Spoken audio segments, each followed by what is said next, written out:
धर्मरायको नाममा कतै आसन्न स्थानीय तहको निर्वाचन सर्ने त होइन भन्ने आशंका पनि व्यक्त हुन थालेको छ। तर निर्वाचन आयोगले पूर्ण तयारी गरिसकेको र आवश्यक बजेट पनि सरकारले व्यवस्था गरिसकेकाले यो आशंकामै सीमित हुने देखिन्छ। तर पनि निर्वाचन सम्पन्न नहुन्जेल कतै कुनै दिन निर्वाचन सरिहाल्ने त होइन भन्ने आशंका भइरहनु दलहरूप्रतिको अविश्वास हो। नमस्कार, यो न्यूज एट टुडे, म तुलसी अर्याल। चुनावको तयारीमा लागिसकेका छन् नेताहरू, गाउँ गाउँमा डुलिरहेका छन्। हरेक निर्वाचन भन्दा अघि जस्तै यस पटक पनि जनताको घर दैलोमा पुगेका छन् स्थानीय नेता। शीर्ष नेताहरू पनि विभिन्न ठाउँमा पुगेर सभा गरेर आफ्नो पार्टीप्रति मतदातालाई आकर्षित पार्ने प्रयासमा छन्। तर शीर्ष भनिने नेताहरू जनतालाई आफूतिर आकर्षित पार्न अर्को दलका नेतालाई गाली गरिरहेका छन्। विगत लामो समयदेखि पार्टीहरू विशेष गरी नेकपा एमाले र अन्य कम्युनिस्ट पार्टीबीच देखिएको यो संस्कार यस निर्वाचन अघि पनि कायम नै छ।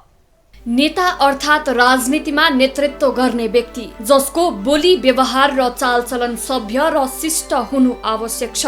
देश निर्माणको अभिभारा बोकेका राजनीतिक दलका नेताहरू लोक हँसाउने पारामा प्रस्तुत हुँदा राजनीति गर्ने मान्छे नै उपहासको पात्र हुन थालेका छन्। अहिले नेपालको राजनीतिमा एक अर्का प्रति आरोप प्रत्यारोप लगाउने क्रममा नेताहरूको बोली छुच्चो हुने गरेको छ।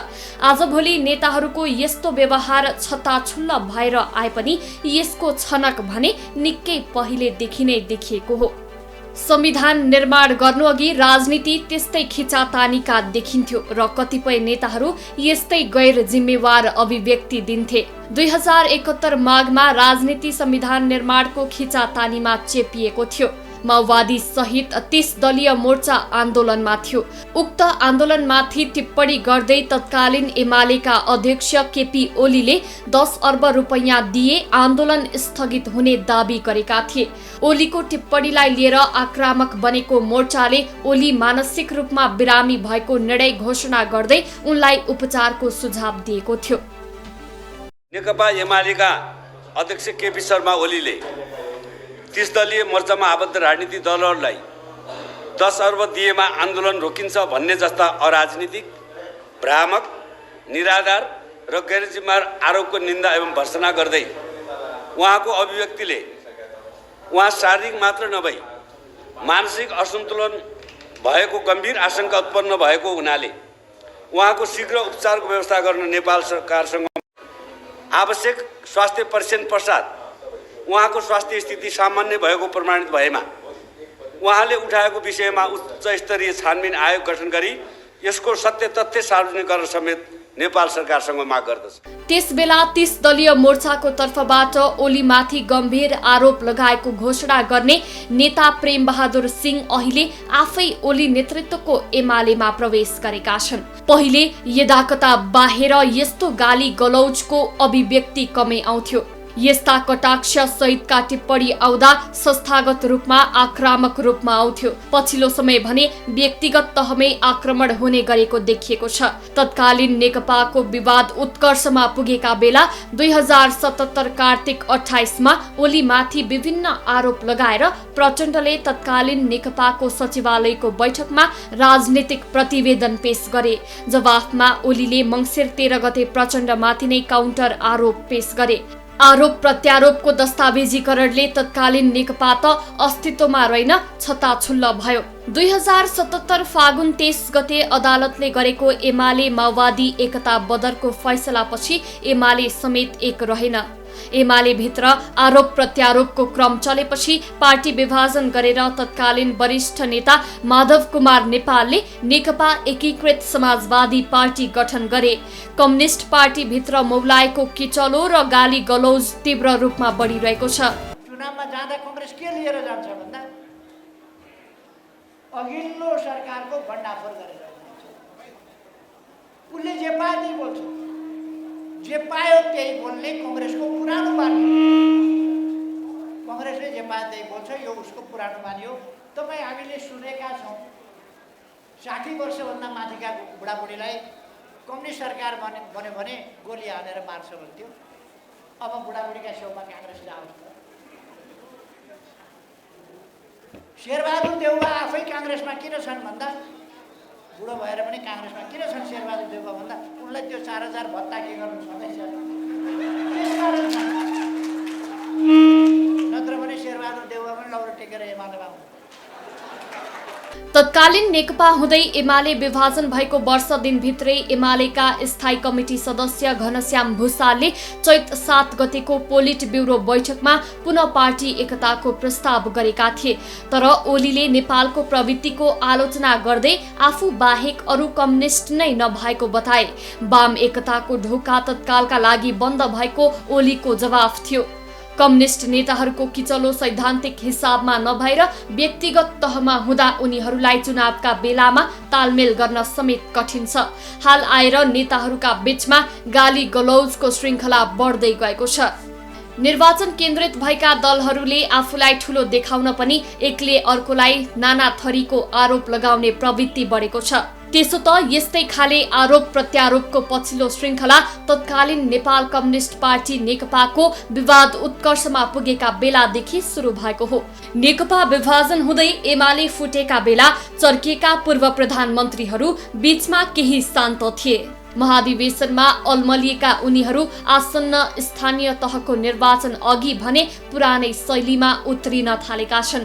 ओली खनालसँगै पूर्व प्रधानमन्त्रीहरू माधव कुमार नेपाल, पुष्पकमल दाहाल प्रचण्ड र डाक्टर बाबुराम भट्टराई चुनाव केन्द्रित भएर तल्लो स्तरको गाली गलौजमा उत्रिएका छन्।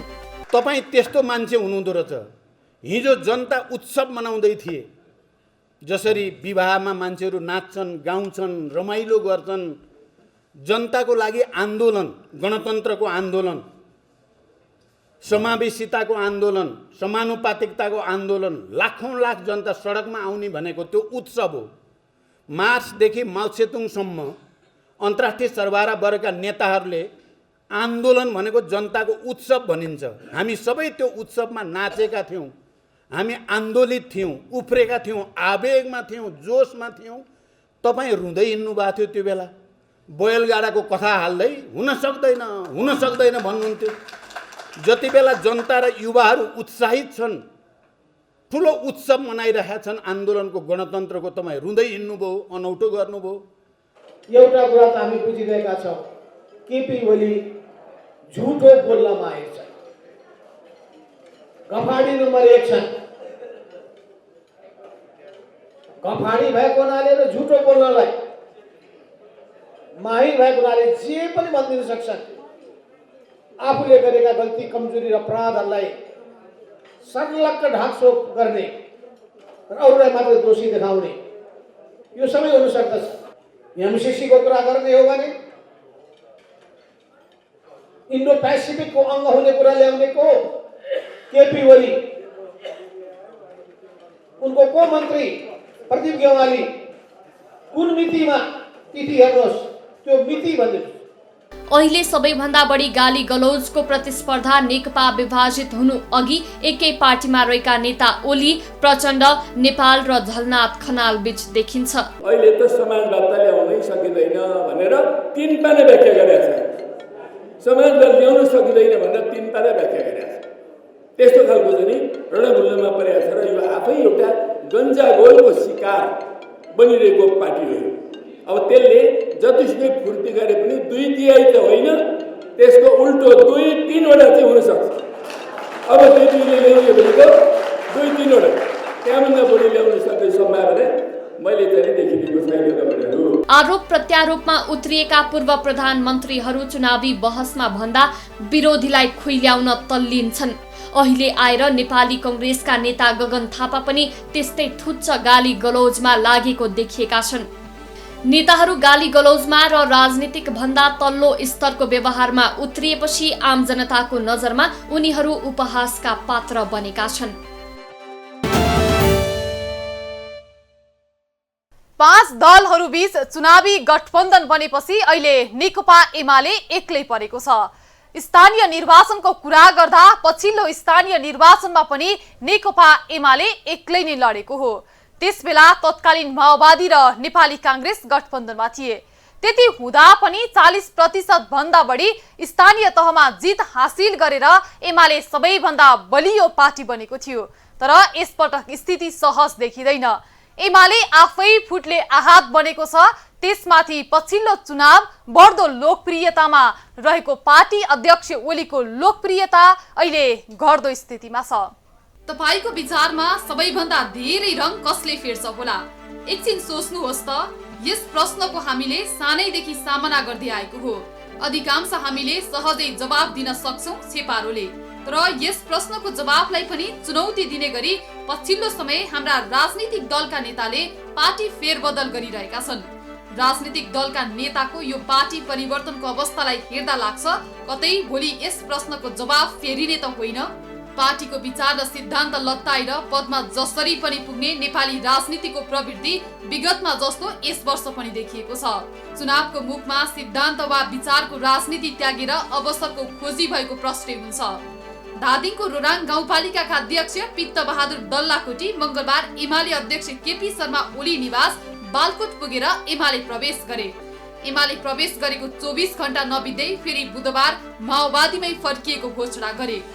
2074 को पहिलो स्थानीय तह निर्वाचनमा माओवादीबाट उम्मेद्वार बनेर गाउँपालिकाको अध्यक्ष बनेका डल्लाकोटी मंगलबार एमाले अध्यक्ष केपी शर्मा ओलीलाई बालकोटमा भेटेर एमाले प्रवेश गरेको घोषणा गरेका थिए।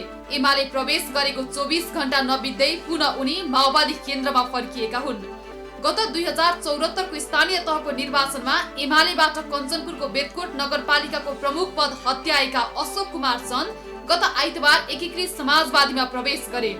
स्थानीय तहको निर्वाचन नजिकैसँगै पार्टी परिवर्तन र फेरबदल गर्नेको यसरी नै होडबाजी चलेको छ। न त उनीहरूलाई राजनीतिक विचारको मतलब छ न त एजेन्डाको नै। केवल उनीहरू अवसरको खोजीमा देखिन्छन्। कता फर्किँदा बढी फाइदा हुन्छ, कसको साथ लिँदा बढी भाग मिल्छ, यस्तै ध्याउनमा नेता लागेका छन्। त्यसैले त आज एउटा दलको नेताको रूपमा परिचय बनाएको नेतालाई आफ्नो परिचय फेर्न यहाँ समय नै लाग्दैन। चुनावी मिति नजिकेसँगै राजनीतिक दलहरू अर्को दलको नेता तथा कार्यकर्तालाई पार्टी प्रवेश गराउनेमा व्यस्त देखिन्छन्। चुनाव नजिकिँदै जाँदा कतिपय स्थानीय तहका जनप्रतिनिधिबाट पार्टी परिवर्तनको लहर नै चलेको देखिन्छ। बसिरहेको पार्टीबाट अवसर पाउने नदेखेपछि उनीहरू जहाँबाट चुनावमा टिकट पाइन्छ उतै लुपुक्क हुने प्रवृत्ति यसपटक पनि देखा परेको छ। केही समय अगाडि मोरङको रङ्गेली नगरपालिकाका प्रमुख दिलीप कुमार बगडिया र उपप्रमुख केशव कुमारी खराल माओवादी केन्द्र छोड्दै नेकपा एमाले प्रवेश गरे। रूपन्देहीको ओम सथिया गाउँपालिकाका अध्यक्ष हिरा केवट र उपाध्यक्ष सुन्दरीमती कुमारीले पनि पार्टी परित्याग गरे। बाराको आदर्श कोतवाल गाउँपालिकाका अध्यक्ष मुस्तफा अन्सारीले पनि चुनावकै मुखमा जनता समाजवादी पार्टी परित्याग गरे। सिन्धुपाल्चोको बलेपी गाउँपालिकाका अध्यक्ष केदार छेत्रीले एमाले छाडेर कांग्रेस प्रवेश गरे। केही समय अगाडि जनता समाजवादी पार्टीबाट पर्साको वीरगञ्ज महानगरपालिकाको प्रमुख बनेका विजय कुमार सरावगी एमाले प्रवेश गरे। ठुलै तामझाम गरेर एमाले अध्यक्ष केपी शर्मा ओलीले सरावगीलाई एमाले प्रवेश गराए। 2074 सालको स्थानीय तहको निर्वाचनमा सरावगी तत्कालीन संघीय समाजवादी फोरमबाट वीरगञ्ज महानगरको प्रमुख बनेका थिए। हाल उनी एमाले नेता बनेका छन्। बीचमा हल्ला त म माओवादीमा पनि जाँदैछु भनेर पनि भयो, कांग्रेस पनि भयो। हो, यो थाहा थियो सबैलाई म जसपा छोड्दैछु। मैले 6 महिना अगाडि नै हाम्रो आदरणीय जसपाका अध्यक्षजीलाई भनिसकेका थिएँ कि म यो पार्टीमा बस्दैन। अब आफ्ना कारणहरू, आफ्ना रिजर्भेसनहरू बताइसकेको थिएँ। हो, मेरो कांग्रेसी मन सुरुदेखि नै थियो। तर कांग्रेसमा पहिलादेखि यति नै भिड छ, त्यहाँनिर हाम्रो अटाउने काम हुँदैन। फेरि त्यहाँ जहिले पनि काउन्टर भोटिङहरू गर्ने बानी छ कि त्यो कारणले गर्दा मलाई लाग्यो कि अहिलेको हिसाबले, जुन हिसाबले ओलीजीले एउटा लिपुलेखको घटनाबाट नेपालको भनौँ न एउटा राष्ट्रियताको जुन पहिचान, एउटा ठुलो पहिचान उहाँले जुन इस्टाब्लिस गराइदिनु भयो, एउटा राष्ट्र सेवकको हिसाबले जुन उहाँले काम गरिदिनु भयो, त्यसबाट मैले प्रेरित नै भएँ र त्यही कारणले गर्दा मैले एमाले नै रोजेको छु। चुनावको मुखमा दल परिवर्तन गर्ने उनीहरू प्रतिनिधि पात्र मात्र हुन्। स्थानीय तहका प्रमुख, उपप्रमुख, अध्यक्ष र उपाध्यक्षदेखि वडा सदस्यसम्मका जनप्रतिनिधिहरू विभिन्न कारण देखाउँदै पार्टी परित्याग गरी अर्को पार्टी प्रवेश गरिरहेका छन्। चुनावमा टिकट पाउनकै लागि चुनावको मुखमा पार्टी फेरबदल गर्ने होडबाजी चलेको भन्दै सामाजिक सञ्जालमा आलोचना पनि भइरहेको छ। राजनीतिक अवसर खोज्ने बानी भएकाले जनप्रतिनिधिमा पार्टी परिवर्तन गर्ने प्रवृत्ति देखिएको छ। उसको विचार के हो थाहा छैन, सिद्धान्त के हो थाहा छैन, नीति के हो थाहा छैन, मुलुकलाई कसरी अगाडि बढाउने हो भन्ने थाहा छैन। यो पिपल पार्टी प्रवृत्तिले चाहिँ यो मुलुकको तपाईँको गणतन्त्र नै, यो मुलुकको तपाईँको लोकतन्त्र नै र नेपाली जनताको भविष्य नै तपाईँको अन्धकारमा पार्छ। विचार नीति सिद्धान्त भनेको चिज महत्त्वपूर्ण कुरा हुन्छ बहुदलीय व्यवस्थामा। विचार नीति सिद्धान्त भनेको महत्त्वपूर्ण कुरा हुन्छ पार्टीको लागि। आज एउटा पार्टीमा गएको छ, भोलि अर्को पार्टीमा गएको छ भन्नाले विचार नीति पद्धति सिद्धान्त भन्ने कुरो चाहिँ न्यून भयो र त्यो पार्टी परिवर्तन गर्नुको अर्थ भनेको चाहिँ पद प्राप्तिको लागि हो, राजकीय तपाईँको चाहिँ सेवा सुविधा प्राप्ति गर्नको लागि हो। तपाईँको चाहिँ त्यस्तो खालको प्रवृत्तिले चाहिँ मुलुकको विकास हुँदैन, मुलुकको तपाईँको अगाडि जान सक्दैन। राजनीतिक दलमा कुनै पनि जनजीविकाको सवाल राख्ने एजेन्डा उनीहरूमा छैन। जनजीविकाको एजेन्डा बनाउने भन्दा पनि एक अर्कालाई गाली गलोच गरेर नेता तथा कार्यकर्ता भित्राएर पार्टी बलियो बनाउन सकिन्छ भने मानसिकता हाम्रा राजनीतिक दलमा हावी भएको छ। नेकपा एमाले अध्यक्ष केपी शर्मा ओलीलाई केही दिन यतादेखि उनको शेड्युललाई फलो गर्ने हो भने तपाईँ देख्न सक्नुहुन्छ उनी पार्टी प्रवेश गराउन देश दौडामा कसरी लागेका छन्। उनी एमाले प्रवेश गर्न चाहनेलाई स्वागत गर्न व्यस्त छन्। केही दिन मधेसमा देखिएका ओली सार्वजनिक स्थल होस् वा आफ्नै निवास पार्टी प्रवेश गर्न चाहनेलाई स्वागत गर्न भ्याइ नभ्याइ अवस्थामा भेटिन्छन्। पार्टी विभाजन पश्चात पनि एमाले प्रवेश गर्नेको लहर देखेर ओली हौसिएका छन्। कमिटी बैठकमा पार्टीको 10औं महाधिवेशन यता पार्टी सदस्य संख्या 3 लाख बढेको विवरण पेश गरिसकेका छन्। एमाले भन्छ पार्टीमा आकर्षण थेगिन सक्नु छ। एकीकृत समाजवादी अध्यक्ष नेपाल पनि उही भन्छन् समाजवादीमा प्रवेश गर्नेको लहर नै लागेको छ। माओवादी अध्यक्ष प्रचण्ड पनि यही दोहोर्याउँछन् माओवादी शक्तिशाली बन्दैछ, हामी आत्तिनु हुँदैन। माओवादीमा प्रवेश गर्नेको संख्या उत्साहजनक छ। उता कांग्रेस पनि त्यही भन्छ पार्टीमा जनआकर्षण बढ्दैछ। यसरी राजनीतिक दलहरूमा अन्य पार्टीका नेता तानातान गरेर शक्ति मापन गर्ने होडबाजी मज्जैले चलेको छ।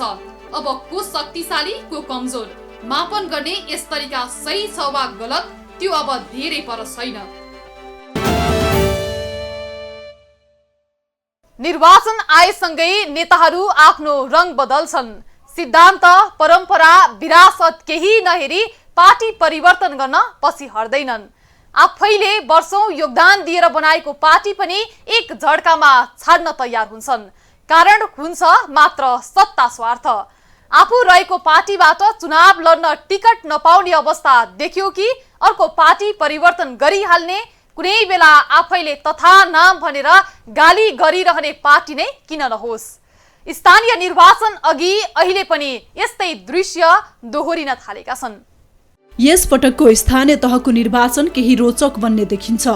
एकातिर 5 दल र अर्कोतिर एक दल बीचको प्रतिस्पर्धा करिब करिब निश्चित जस्तै बनेको हुँदा यस पटकको निर्वाचनको परिणाम पनि केही फरक हुने धेरैको अनुमान छ। निर्वाचनमा सत्ता गठबन्धन र नेकपा एमाले बीच कडा प्रतिस्पर्धा हुने देखिन्छ। गठबन्धनको बैठकले चुनावमा तालमेल गर्न तीनै तहमा संयन्त्र बनाउने निर्णय गरेपछि गठबन्धन र प्रमुख प्रतिपक्षी दल एमाले बीच प्रतिस्पर्धा हुने भएको हो।